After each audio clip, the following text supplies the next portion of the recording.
Assalamualaikum warahmatullahi wabarakatuh. Bagaimana anak-anak kabarnya? Masih tetap semangat ya dengan PJJ-nya ya. Kali ini kita bersama dengan Bu Timur, Mapel Kimia. Hari ini kita membahas tentang bab 3 yaitu tentang struktur atom. Ya, mungkin kalian di SMP sudah dikenalkannya tentang atom. Saya kira dulunya kelas 2 sudah dikenalkan tentang atom. Apa itu atom? Ada yang sudah tahu apa itu atom? Ya. Mungkin bagi kalian ada yang bilang atom, oh itu Bu, tempat untuk wadah makanan ataupun yang lain. Tapi atom bukan seperti itu anak-anak ya. Nanti mungkin kalau kamu juga tahu tentang kacang atom itu mungkin terinspirasi dari kata-kata kimia ya. Nanti untuk bab ini kita akan membahas tentang yang pertama adalah teori atom. Kemudian yang kedua adalah tentang struktur atom. Kita bahas yang pertama tentang teori atom. Teori atom ini adalah merupakan perkembangan, kita akan belajar tentang perkembangan teori atom anak-anak ya. Di sini ada 4. Yang pertama adalah teori atom Dalton. Yang kedua, teori atom J.J. Thomson. Yang ketiga, teori atom Rutherford. Yang keempat, teori atom Niels Bohr. Sebenarnya masih ada satu tentang teori atom mekanika kuantum. Tapi untuk anak SMK kita kenalkan sampai 4 dulu ya. Nah, yang pertama adalah teori atom Dalton. Nah, mungkin ini yang sudah mendarah daging untuk kalian ya, bahwa teori Dalton itu didasari pada teorinya discontinue dari Leucippus ya, Democritus ya, yaitu bahwa atom itu merupakan partikel kecil yang tidak dapat dipecah-pecah lagi. Mungkin itu yang sangat mendarah daging pada kalian, tapi pada kesempatan kali ini nanti setelah kita belajar dengan Bu Timur, kamu sudah harus ada pemahaman yang lebih. Jangan masih berkutat pada teorinya Dalton. Ya, teori Dalton ini memang dia tidak istilahnya tidak menggunakan percobaan, tidak menggunakan suatu praktek, tapi dia hanya berdasarkan teori saja.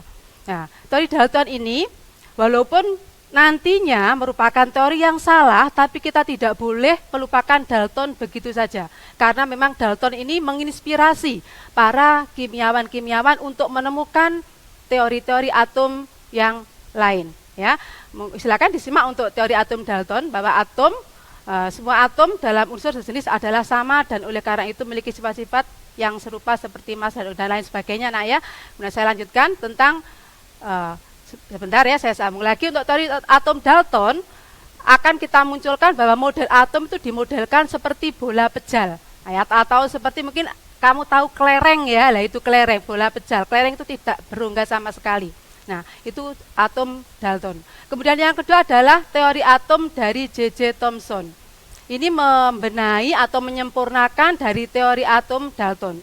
Teori J.J. Thomson ini sudah melakukan percobaan. Dia adalah menggunakan percobaan sinar katoda, di mana sinar katoda mungkin kamu pernah tahu seperti tabung katoda di TV itu ya. Nah itu seperti itu, bahwa sinar katoda itu merupakan sinar yang bermuatan negatif, dia akan dipendarkan atau akan ditarik oleh suatu muatan positif. Nah dari situ kemudian teori Thomson ini akan menggagalkan teorinya John Dalton. Teori Thomson ini nanti akan muncul model atom seperti jambu biji. Tahu ya jambu biji anak-anak ya? Kalau kamu memakan jambu biji mesti kamu temukan di sela-sela daging itu ada biji-bijinya. Nah, daging itu merupakan muatan positif, sedangkan biji-bijinya itu merupakan muatan negatif. Nah, itu merupakan pembenahan dari teori atom John Dalton. Nah, sekarang silakan kita berpikir maju nak ya. Sudah berubah, tapi mungkin nanti ketiga ada lagi. Dan yang ketiga adalah teori atom Rutherford. Rutherford juga membenahi teori atomnya J.J. Thomson. Dia menggunakan percobaan yaitu hamburan sinar alfa, di mana sinar alfa itu akan dijatuhkan pada lempeng emas. Ya, ternyata sinar alfa itu sebagian besar ada yang diteruskan, kemudian sebagian kecil ada yang dibelokkan, dan sebagian kecil lagi ada yang ditolak atau bertolak. Kenapa begitu? Ternyata setelah dipelajari dari teori atom Rutherford ini, atom itu digambarkan seperti mungkin ini ya tadi ya Bu Timur bilang di awal tadi kacang atom ya, tahu ya kacang atom ya anak-anak ya. Kacang atom itu ada intinya, nah itu merupakan muatan positif atau proton ya dan neutron. Kemudian ada juga kulitnya. Nah, kulitnya itu merupakan elektron.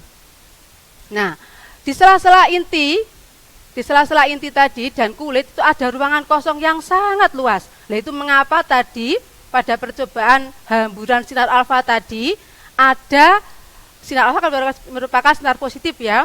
Ada yang diteruskan sebagian besar karena menjumpai ruangan kosong jadi tidak menemui hambatan. Kemudian sinar positif tadi yang mengenai intinya itu akan membelok karena berbenturan dengan muatan positif, sesama muatan positif.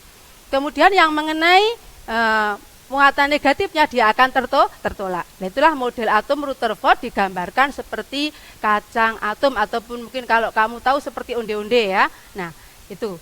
Nah, silakan nanti dibaca sendiri di file materi anak-anak ya, untuk materinya ya Ibu Timur hanya menjelaskan model-modelnya. Jadi gini, dengan adanya teori atom itu kemudian muncul adanya model atom. Jadi perkembangan teori atom akan menyebabkan adanya model atom. Oke, kemudian sekarang kita lanjutkan tentang teori atom dari Niels Bohr. Nah, teori atom Niels Bohr juga demikian, juga akan menyempurnakan dari teori atom Rutherford. Karena apa? Kalau muatan negatif tadi, elektronnya ada di kulit tadi itu bergerak terus-menerus mengelilingi inti, maka nantinya elektron itu akan ditarik ke intinya sehingga akan menyatu. Seperti kalau kamu lihat obat nyamuk itu ya, makin lama makin habis. Nah, itulah merupakan kelemahan dari teori atom Rutherford. Sehingga akhirnya Niels Bohr menemukan teori atom yang lebih maju, lebih bagus, lebih sempurna ya. Teori atom Niels Bohr didasarkan pada spektrum atom hidrogen ya. Dari spektrum atom hidrogen tadi dikatakan bahwa teori atom Niels Bohr bahwa setiap elektron dalam atom mengelilingi inti dalam lintasan tertentu yang stasioner yang disebut orbit atau kulit. Meski elektron mengalami percepatan, namun pada orbitnya elektron tidak memancarkan atau menyerap energi sehingga energi konstan. Saya jelaskan anak-anak ya. Tadi dikatakan bahwa dalam teori atom Rutherford itu ada sanggahan kalau elektron itu bergerak mengelilingi inti. Karena elektron itu bergerak, maka lama-kelamaan energinya akan habis, sehingga akan menyatu di inti. Tapi dengan penemuan dari spektrum atom hidrogen ini dikatakan, ada kalanya elektron itu akan tetap pada orbitnya atau pada kulitnya apabila dia itu dalam keadaan bergerak di situ saja atau bergerak di tempatnya. Dan ada kalanya elektron bisa berpindah dari orbit satu ke orbit yang lain. Elektron bisa berpindah dari kulit yang dalam ke kulit yang luar, karena kulit yang luar itu energinya lebih tinggi, maka dia akan menyerap energi. Sebaliknya pula, elektron juga bisa berpindah dari kulit luar ke kulit yang lebih dalam, karena lebih dalam dia akan memancarkan energi. Jadi di sini teori atom Niels Bohr ini akan memunculkan adanya model atom seperti susunan tata surya. Ya, tahu ya susunan tata surya ya, ada matahari sebagai inti dan ada planet-planet sebagai pengiring dari matahari. Nah, di sini nanti juga demikian anak-anak. Model atom ada inti yaitu ditempati oleh proton dan neutron dan ada kulit-kulit atom yang ditempati elektron-elektron. Dan itu nanti juga ada aturannya, mungkin akan dibahas pada pertemuan yang akan datang tentang konfigurasi elektron. Bagaimana elektron itu akan tertata pada suatu atom. Tolong anak-anak ya, untuk SMK ini kita mempelajari teori atom yang Niels Bohr. Karena untuk teori atom mekanika kuantum itu istilahnya nanti kita pelajari yang lebih dalam lagi, lebih jauh lagi. Di sini kita bisa istilahnya membayangkan bahwa model atom digambarkan seperti susunan tata surya. Tolong sekarang cara berpikirnya harus berpindah. Jangan hanya berpikir model atom seperti John Dalton yang seperti bola pejal, seperti kelereng.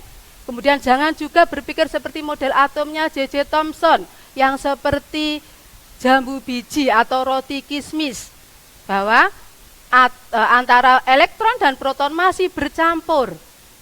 Kemudian juga jangan berpikir seperti model atomnya punyanya Rutherford, yang mana hanya ada kulit, hanya ada inti yang dihuni proton neutron dan kulit yang dihuni oleh elektron, tanpa adanya cuma satu kulit saja. Niels Bohr sudah menemukan bahwa kulit atom itu ada bersap-sap, berkulit-kulit. Jadi yang sampai saat ini ditemukan unsur yang paling besar itu punya 7 kulit. Nah, itu nak ya untuk perkembangan teori atom dan model atom ya.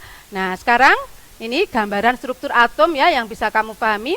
Jadi nanti kamu akan berkenalan dengan proton. Apa itu proton? Nah, kemudian elektron. Apa itu elektron?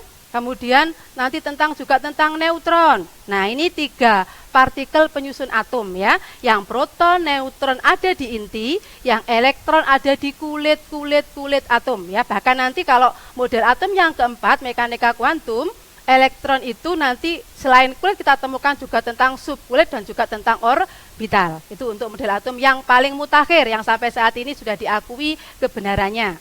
Nah, kemudian nanti kita juga akan belajar tentang nomor atom, tentang nomor massa, tentang notasi susunan atom, tentang isotop, tentang isobar, tentang isoton, dan juga tentang susunan ion. Nah, itu sebetulnya sudah dikasihkan di SMP, tapi tidak tahu seberapa Bapak Ibu guru Anda memberikan. Nah, silakan nanti disimak sendiri ya, apa itu proton, siapa penemunya, berapa muatannya, berapa masanya. Nanti silakan dibaca di link materi pada Taruna Sinau. Kemudian apa itu elektron? Nanti elektron itu ditemukan oleh J.J. Thomson anak-anak ya, bersamaan dengan dia menemukan teori atom serta model atomnya ya.